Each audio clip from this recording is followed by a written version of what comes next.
Yo, what's up, pimp? Check out this Stephen Hawking impression.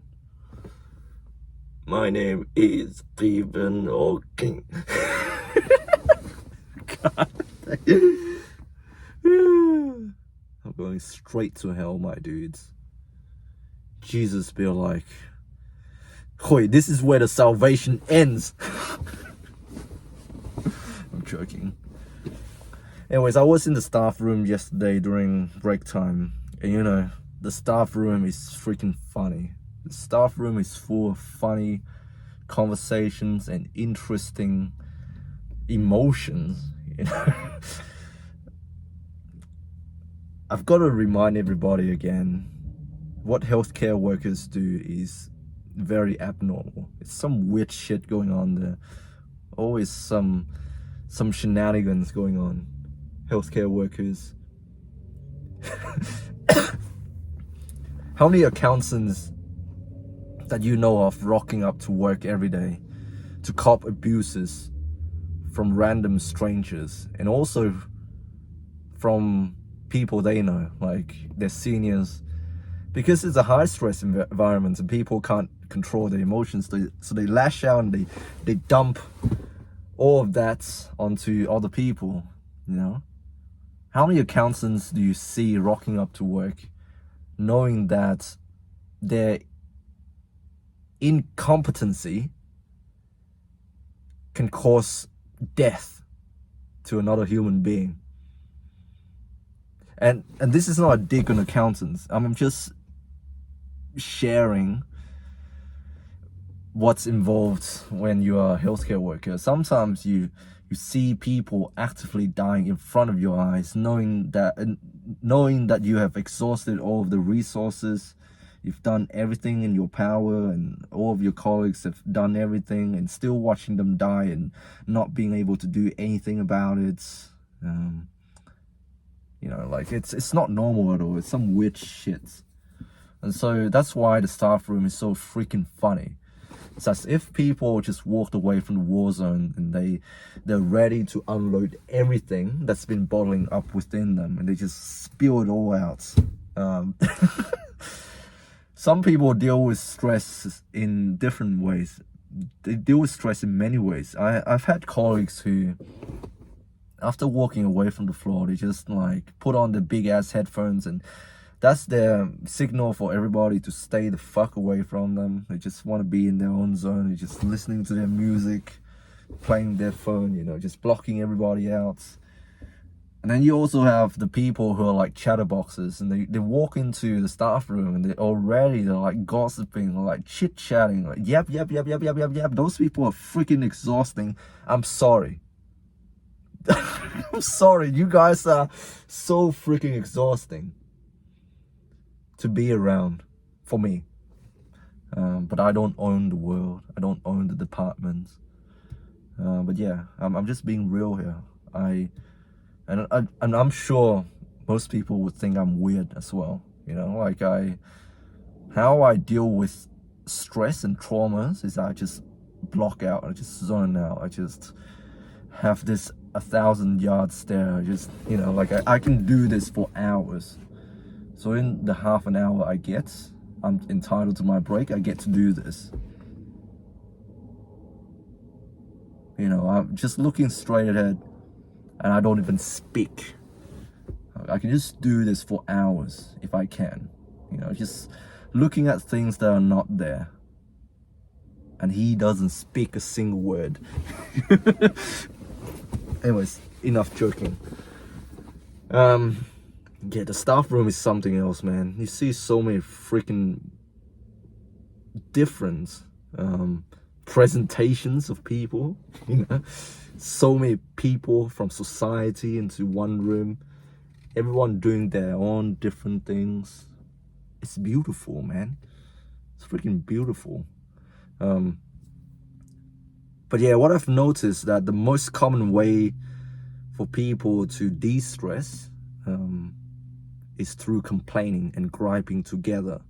In other words, some people enjoy suffering together in order to deal with the shit they just saw, or some other shit in life. And I happened to listen into one of those conversations last night. So my colleagues that were sitting around the table and they were complaining about boomers. Probably they looked after some boomer patients. And they're like, oh, these boomers, life is so easy for them, you know. I'm sure boomers had their own problems too, but yeah, whatever. Boomers, their life is so freaking easy. They can just rock up to their minimum wage job back in the days, 30 years ago. And just work at their minimum wage job for years, save up to buy a house, and they can afford to buy a freaking mansion, get married, pop out a few kids, pop out 10 kids, still have leftover money to travel the world in their 60s. And I thought to myself, hey, I know a colleague who's like that. He retired now. You know, he never had to climb the corporate ladder. You know, some people back in the days, I'm talking about back in the days, you know, you can work a job for years on years and years. And you don't got to be always on the hunt for that next position. You know, you don't have to be on the top of the food chain in order to afford these things, these simple things in life. Work at a job for 40 years, retire, now you travel the world with your beloved wife. And yeah, millennials, Gen X, Gen Zers, I get my generations mixed up, but yeah, you know, us nowadays, not so freaking easy anymore, is it? You can't be a parent and be the sole provider for the whole household. If you choose to have kids as well, then you got to buy a bigger house. You can't just buy these dodgy, cheap-ass houses in some swampy neighborhood and and have multiple children and you know and give them a good childhood and give them security and make them feel safe, knowing that there are dodgy people around your areas and whatnot. But now I think about it, even those areas, those houses have become exponentially more expensive. And the dodgy people from those areas, they are being pushed outside the city. You know, like even in a small country town, house prices are jacking up. Yeah.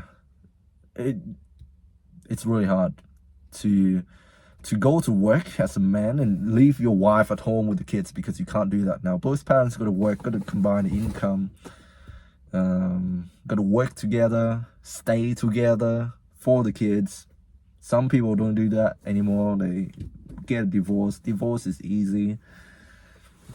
I don't want to think about it, but yeah, people were talking about it. People were complaining about it. Some even said, I'm not going to move out of my parents' house. I'm going to live there until they die, and after I die, and after my kids die. Yeah, I don't know. Lots of frustration, lots of complaining.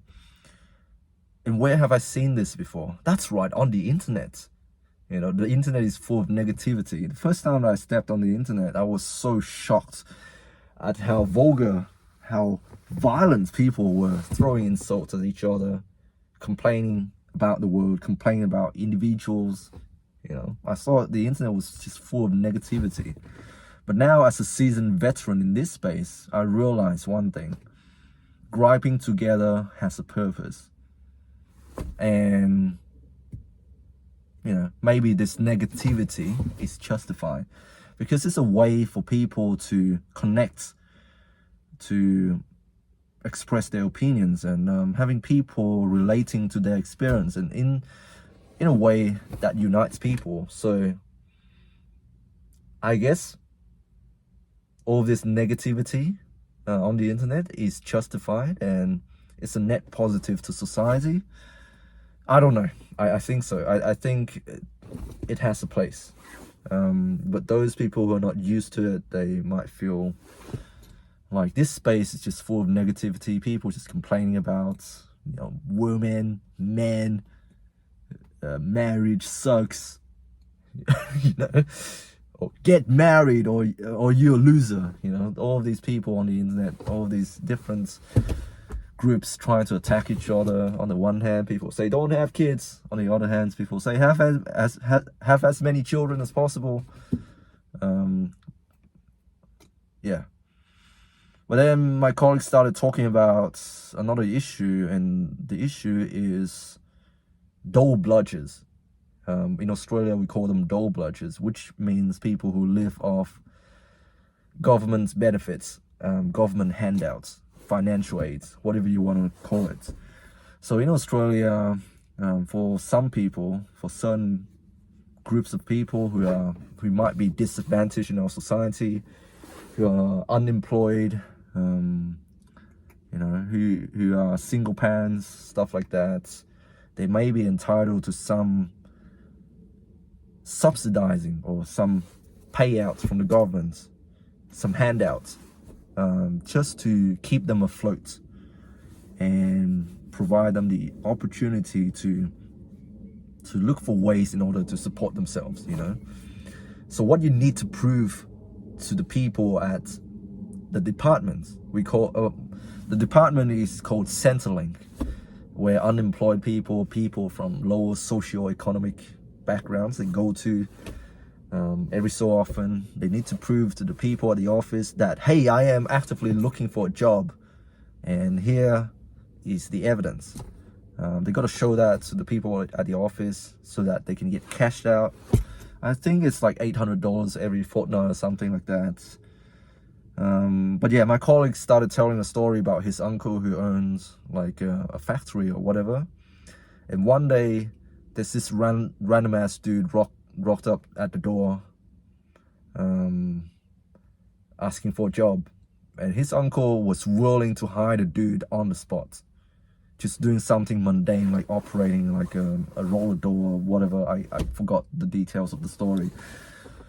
But yeah, the dude showed his uncle a piece of paperwork that says, sign here to acknowledge that this person has attended a job interview. And the uncle said, no, I'm not going to sign that to the dude. He was willing to give the guy a job on the spot, But this dude just wanted the uncle to sign a piece of paper.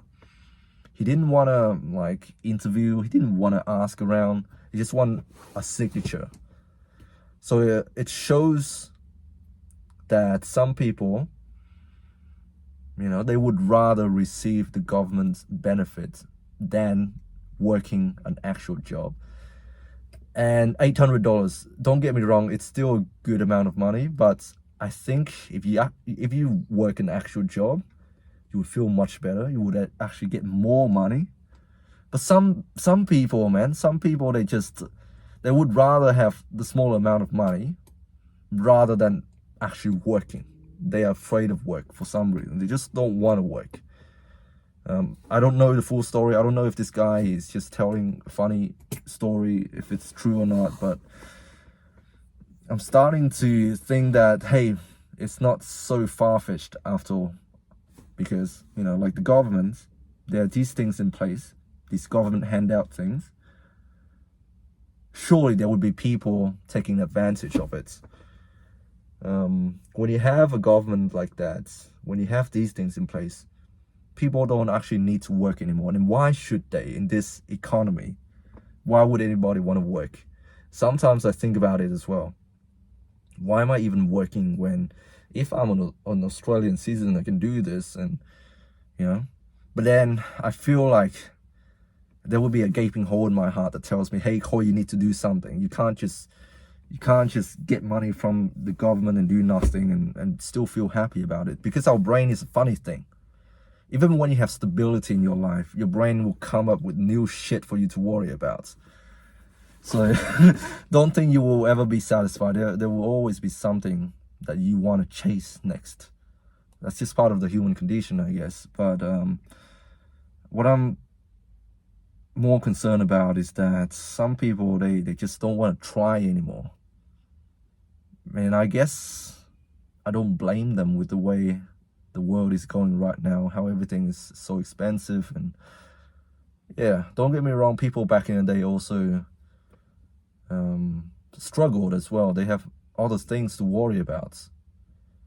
But nowadays, in these like big cities, like it's getting increasingly harder to own a home nowadays. And yeah, back in the days, you just need to work a job for a long period of time, and you would save up enough money, buy a house, and that's your life setup. But now I feel like you got to be always chasing that next big thing, and sometimes one person's income is not enough. Well, that's a given. But yeah, then the conversation started turning into my colleague just straight up shit talking about these patients. I'm not going into too much details, but they're like, oh, these people shouldn't breed. They shouldn't have kids. Look at them now. Mom is on drugs. Dad is in jail. Where are the kids, man? Where are the kids? Who's going to look after the kids? And I sort of do agree with them. Hey, like, yeah, if you're not in a good position to have children, then maybe you shouldn't have that many children. Who's going to look after the kids? A year ago, I would have said to myself, Koi, we got to get married ASAP. Just find a woman, pop out a few kids. But now that I think about it, how are you going to support them, my brother in Christ? You can't even look after yourself. So yeah, I don't know where I stand anymore. Do I belong to the anti-natalistic camp? Or do I belong to God will provide for my children camp? Like, can I just pray to God that he will take care of my children for me? I don't think that's going to happen, man. My kids are probably going to end up being hungry, going to have a really shitty childhood, going to grow up being traumatized, having all these issues because his parents didn't look after him. Parents are never home to look after him. Always going into childcare. Man, I don't want to think about this. Yeah, my future doesn't look so bright anymore. And I don't mean this in a negative way. It's just an acceptance of the reality. I think the biggest root cause of unhappiness in the world is when people have too many wants. They want too many things. I know the brain is a funny thing. Even when you have achieved everything you yourself would have wanted 5 years ago, your brain will come up with new shit for you to worry about. It's funny, we can never rest. Anyways, that's it from me tonight. Hope you guys are doing well. Stay strong, God bless. Actually, don't think about it too much, man. Just go out and live your life, I guess. Just be, man. I really need to take my own advice. Just be happy wherever you are. It's not to say that you are complacent. It just means that wherever you're at in life, just be content.